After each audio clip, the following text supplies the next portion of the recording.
So what if you could stand in the center, the place where the chaos of life has no power and it can't get a grip on you? It's like twilight. It's not day, it's not night, but it's the beginning and ending of everything. Today we're diving into the crack between the worlds. So if you're ready, 1, 2, 3, go.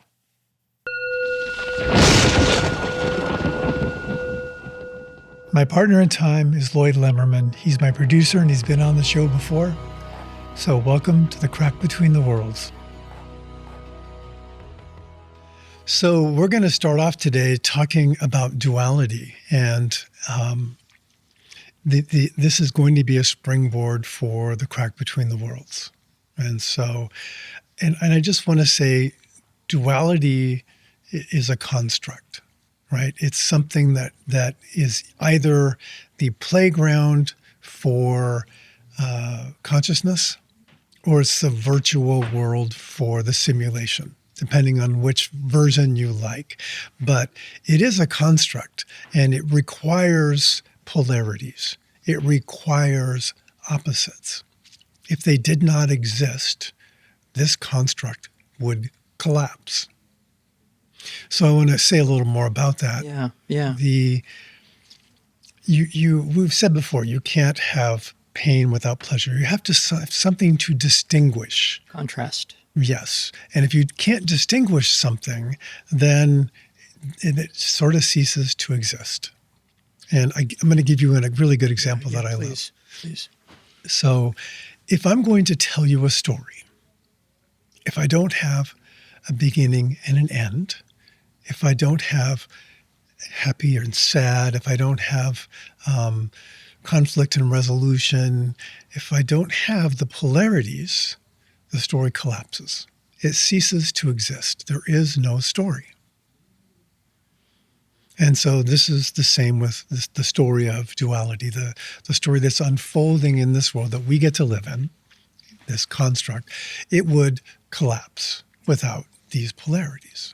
We can only perceive because we are in duality. Right. If we weren't in duality, we would not be distinguished Right. from all that is. Right. Right. It wouldn't exist. Duality is a construct for the playground for consciousness, or the simulation, the virtual reality for the simulation. I'm just appreciating how much of a mind-blowing thing that can be right in the moment. Right. Like, if I let that really sink in. Can you say more? Well,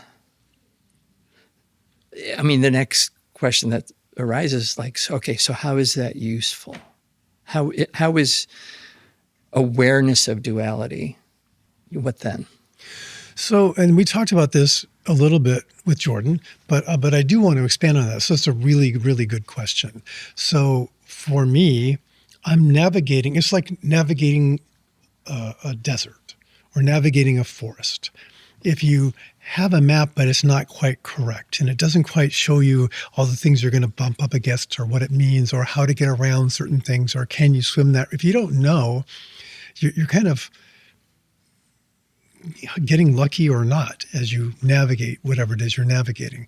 So as we look at reality, understanding that duality is a construct that has to exist and it's going to function in certain ways, gives you the capacity to understand that as a map, right? It gives you the capacity to understand how this all works. So if I'm frustrated with all the bad things that are happening in the world, and I am, right? It's frustrating. It's really sad. But on some level, those bad things have always been happening. Bad people have always existed. Difficult things, scary things, challenging things, they have always existed here. And without them, good things couldn't exist. It would collapse. So we have to come to this awareness that in this reality, which we don't even know what reality means fully, that the bad things have to exist. On a more basic level. Right. They right? have to. They have to exist. Bad things have to exist. Have to exist alongside of the good things. Right. And the only way to make them less bad is to come back to center.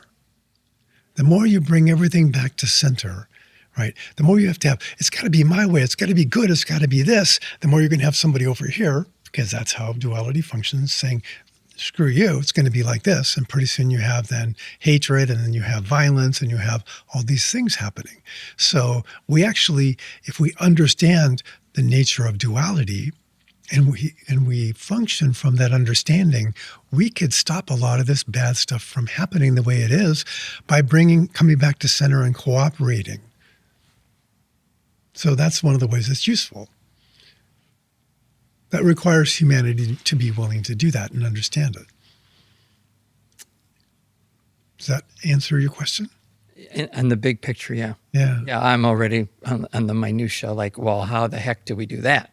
Right. But that's perhaps beyond what we're talking about today. So maybe as a further conversation Could be. to have, I would say that that's the purpose and the goal of kind of what I'm teaching today.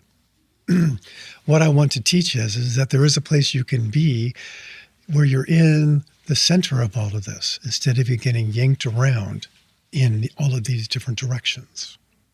Okay? So for me, when I think about my reaction, my anxiety, my, sadness, whatever, it's coming back to, oh, right now, this is how things are. Not how they should be or shouldn't be, but this is how they are. Right. And then there's a starting place. Right. Or that's me centering myself rather than reacting. Yes. And being able to be creative rather than reactive. Part of what this is, so this is difficult in the way that if you are committed and married to the idea that this reality is all there is, what I'm saying is going to be difficult for you to understand or to want to grasp. This serves a purpose on some level, but it is not everything. We have to believe that it's everything for it to have an impact on the learning process. That's a fascinating conundrum, right? Right. Because if we don't buy in, then that is that related to like spiritual bypassing? Well, it depends on what you do with that information, right? That I'm above all this. Right. Doesn't affect me. This isn't even real. I don't care. So what if people die? I can do whatever I want. I can be a narcissist and just have as much money as I want. None of this is real anyway. That would be a spiritual bypass, so to speak. Yeah. Right. But if we see this for what it is, that this is everybody here is as important as you. In some ways, we are probably all deeply connected. But this isn't all there is. This concept of duality may be hard for people to buy into if you're committed to the idea that this is all there is. Because then this means everything. So then we're in a world where there has to be the polarities. There has to be good and bad, ugly and beautiful. All these things have to exist. And this isn't permanent. This isn't everything. This is not the meaning to everything. This is a meaning to this experience. And this experience is important, and I want to encourage everybody to fully experience this. But we have to accept that the nature of this world, it has limitations. Yeah. Everything has to exist. It is duality.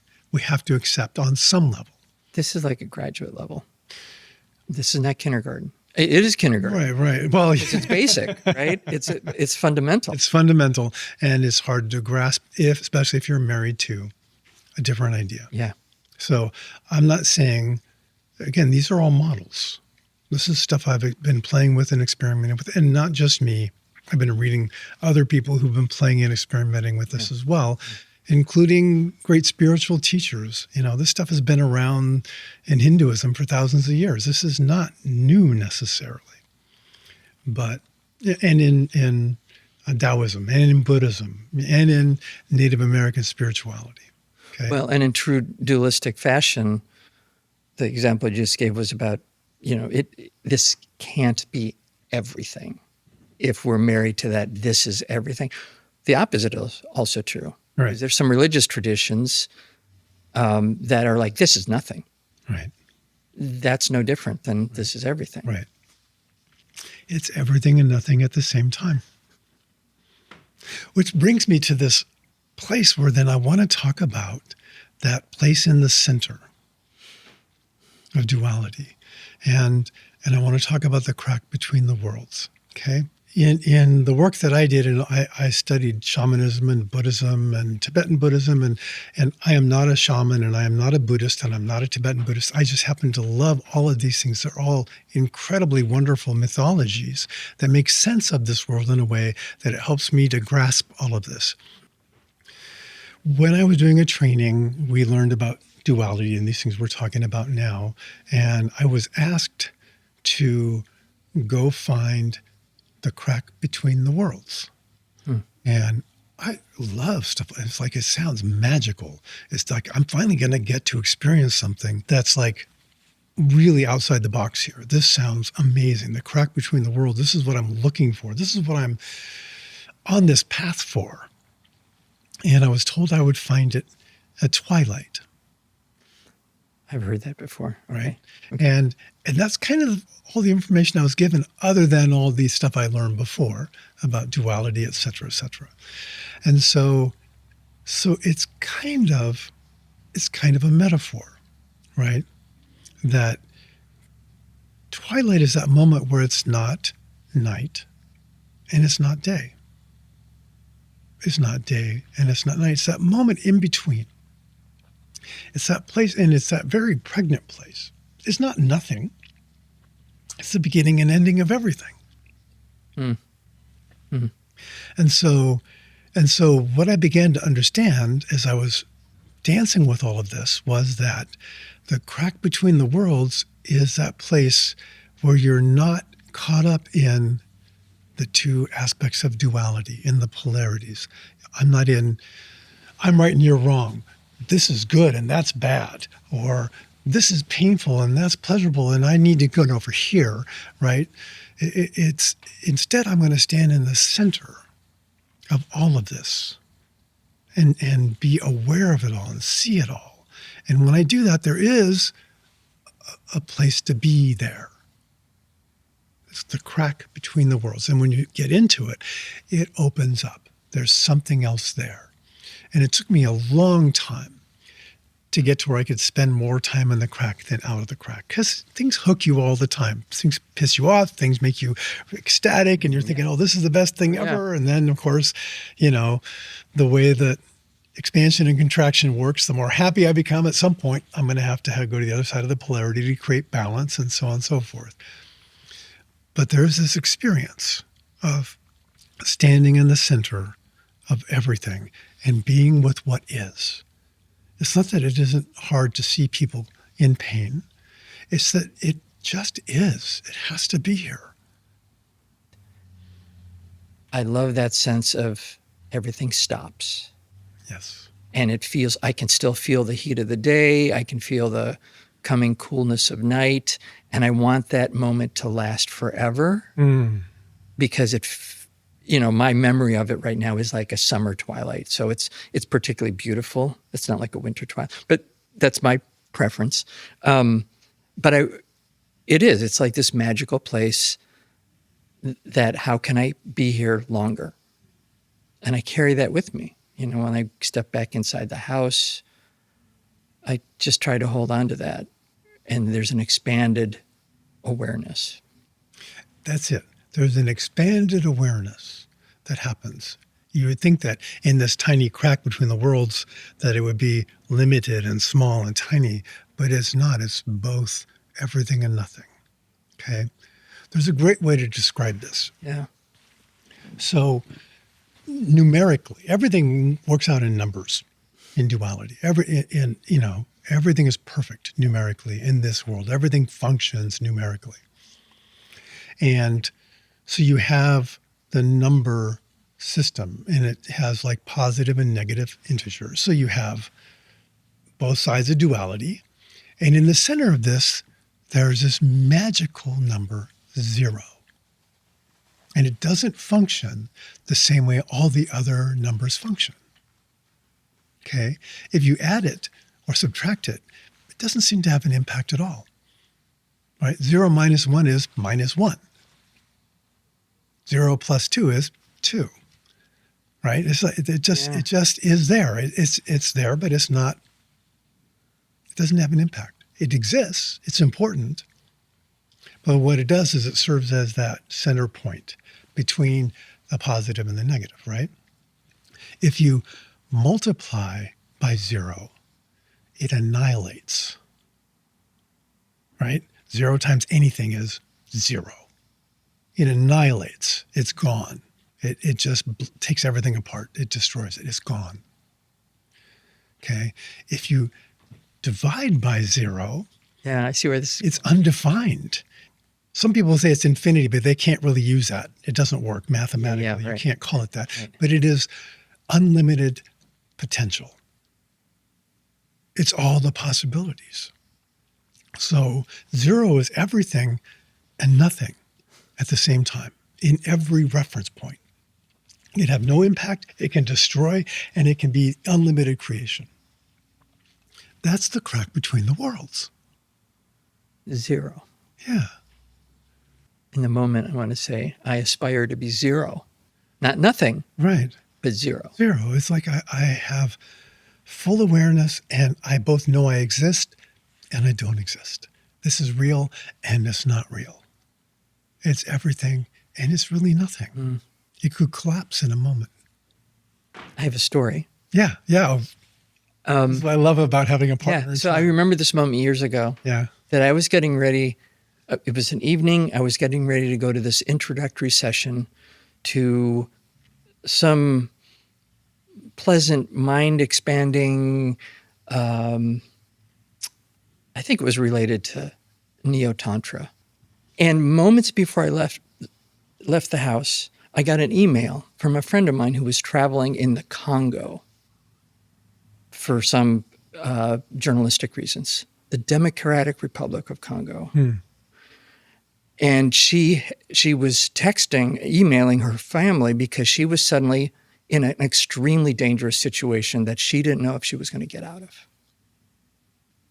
And in that moment, I mean, maybe that's what, embodied in those teachings of Tantra, in the vast, where Tantra actually comes from.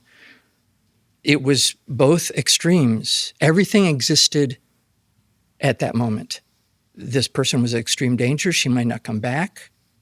And I was going off to this pleasurable evening. And I had to hold that. That was like the whole teaching. So I still remember that. It was fascinating. Can you say just a little bit more about what that experience was for you? Because I wanted to do something. Of course, being thousands of miles away, there was nothing to do. And that wasn't the request. It was just like, here's what's happening. I just want people to know. So I had to hold that. And, some version of prayer, probably some version of hoping things turned out well and just closing my eyes and being present with that. But present was the word. It's like, okay, that's going to be going on no matter what. And I'm still going to this event, this introductory talk. And both those things, I'm not going to be able to put this aside, but I also want to be open to what is going to happen tonight, because it might influence the other thing or how I respond to the other situation. Wow, that's great. Yeah. It resolved, for those of you wondering, it resolved well, and the situation resolved and she was safe. And you said something that I'm so glad you told me the story. It's a great story. And a word that I didn't bring into this conversation, presence. That when we can stand in the center and just be with what is, we're present. If I'm in reaction, I'm not present anymore.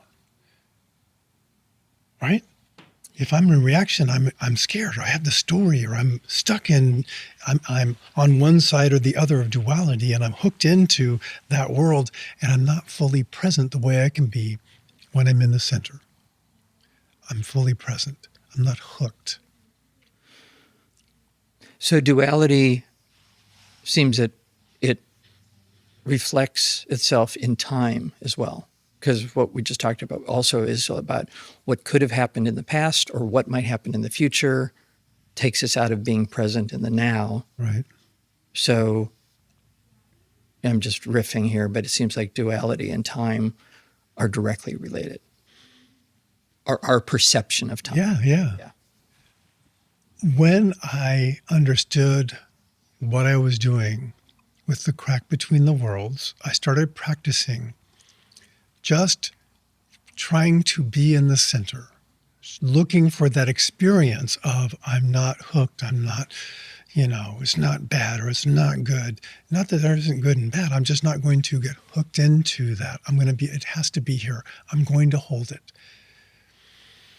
That's how I started learning about being in the crack between the worlds. And that was magical. When I got to where I could be in it, it changed everything. Changed my perspective, my perception, my interaction with the world entirely. It was very magical.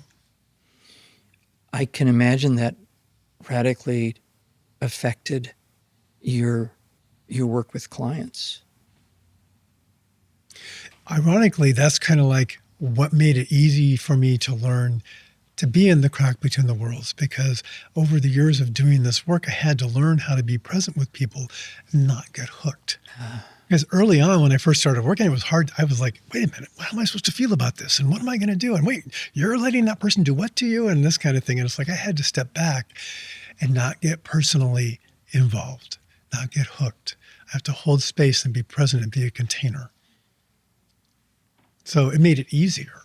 And certainly as I learned to be in the crack between the worlds, it made it easier for me to hold space for clients as well. Yeah. Yeah, that's a good observation. Mm-hmm. I remember once where I commented to you about my day or my week or something, saying something about like, I felt like I had to step into a different reality for a little bit. And you laughed and said, I have to do that 20 times a week. So this is to me, and this shows up in the Buddhist traditions where they talk about the razor's edge.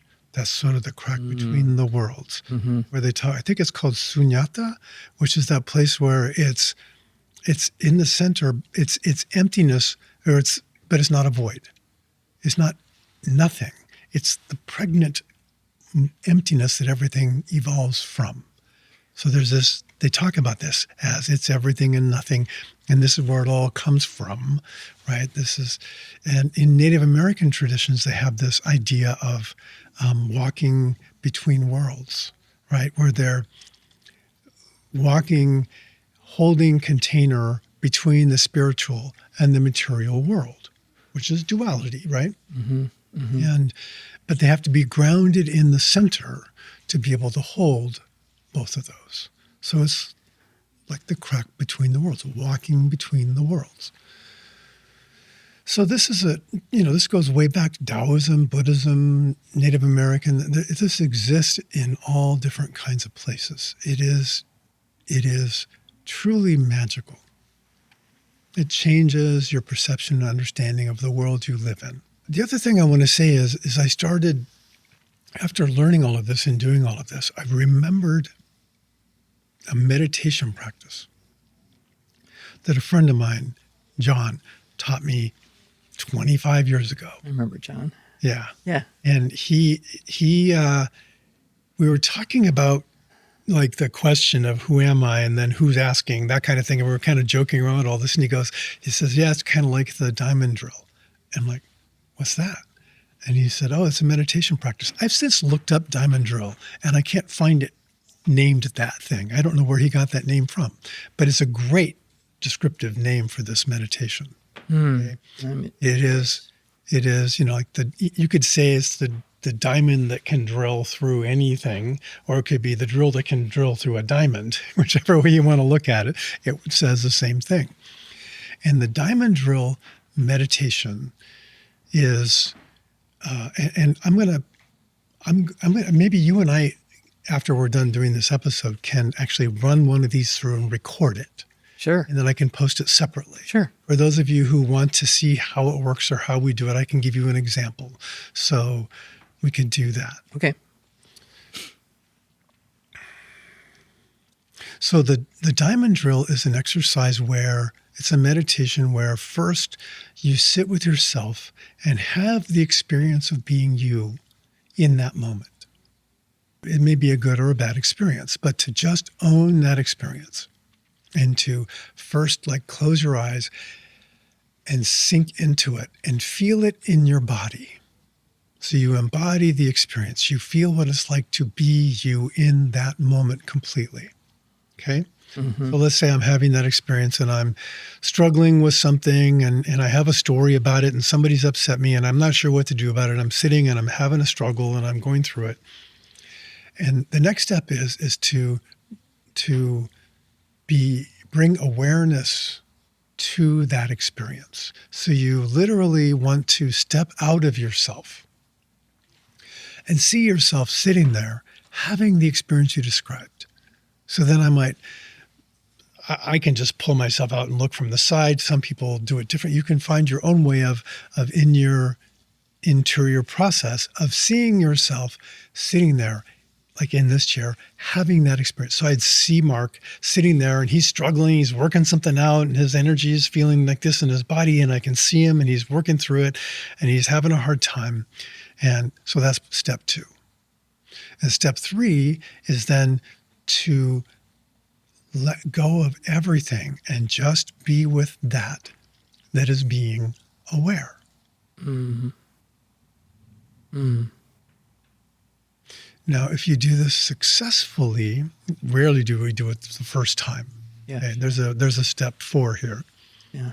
But what happens is if you go into pure awareness, you're kind of in the crack between the worlds. You're no longer judging. You're just being aware. It just is. Okay? And the ego cannot be there. It cannot be there. It cannot be in the crack between the worlds. The ego needs duality. It needs to be able to say, I exist and I'm this and I'm not that. It has it. The ego isn't even real. Complete construct. It's not really who you are, and it wants to be real. And so as you're meditating, ironically, the you that's going to sit down and meditate, if you've never meditated before, the you that's going to sit down and meditate is the ego. The ego is going to sit down and it's going to, okay, I'm going to meditate now. I'm going to light a candle and I'll ring a bell or something and create the set and setting and the space and I'm going to sit there and meditate. And the ego cannot meditate. It can't go to that place. Ego will do its best to interrupt. Right. So first it'll try, am I doing it now? Is this okay? And I was like, all right, working. Is that okay? Maybe I'll ring the bell again. No, that didn't work. And then the ego will start thinking about something else. It will start going, well, oh yeah, I forgot to record that thing. And I didn't do this. And oh, that person's going to be so, and then it goes off, I really want to see that new movie that's out. Or, I love chocolate, don't you? It's like going other places to avoid the fact that it cannot do the meditation. This is why meditation is so difficult. Because until we can separate ourselves from the ego, which is part of what meditation does, we cannot meditate. So when you can actually see yourself having this experience and then come back to that's being aware, you kind of let go of this in that moment. And for me, I have an experience where everything gets really spacious. I feel like the back of my head falls off. Okay. And it just gets really big and open and it's hard to define. I had, I dabbled once or twice or 3 times, In meditation? Yeah, somebody pointed me to Dzogchen. And so I listened to some CD with Lama Surya Das, I think was on it. But it wasn't so much the lineage, it was just, well, what's this like? Something happened. Yeah, and then ego came back. Right. And I haven't revisited that. I don't know why. Well, what do you do with it? What does it mean? Right. Right? If this is why I'm having this conversation with everybody now. This is what it means. This is what you can do with that experience. That is the crack between the worlds. That act of just being aware. It just is. And I want to just say, in all of these practices for me, I don't want to do a spiritual bypass. I don't think that the goal of being in this body, in this world, is to get out of here and become one with God and not be a human on this planet. For me, the goal here is to use all of these tools to fully embody, to fully engage, to be fully alive and awake. And the more that I do this, the more alive I actually feel, the more awake I actually feel, the more present, the more feeling I feel.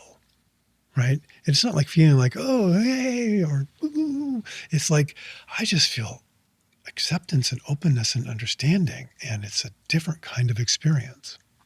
So to me, the idea here is to embody this experience, to bring it in and use all this information so I can navigate this reality, unfolding the dream that I'm unfolding the avatar's journey in this simulation, or however you want to see this experience. That's the meaning of doing all of this. And like really, really exploring and feeling what's possible in human form. Yes. Yeah. Yeah. With all its limitations. Yes. But with all its quirks. Well, I think this is a good place to pause and maybe pick up further in this conversation, talking about maybe simulation and dream theory a little bit more. I kind of want to fill in some stuff there. But let's take a pause. Okay. Yeah? You up for that? Sure. Okay.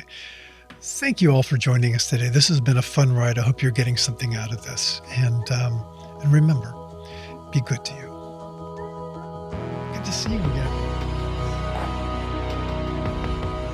The Crack Between the Worlds is conceived and hosted by Mark Wald. Produced, engineered, and edited by Lloyd Limmerman. Music composed by Kindly. A Turning on the Lights production. For updates, visit Crack Between the Worlds and our Instagram @The Crack Between the Worlds.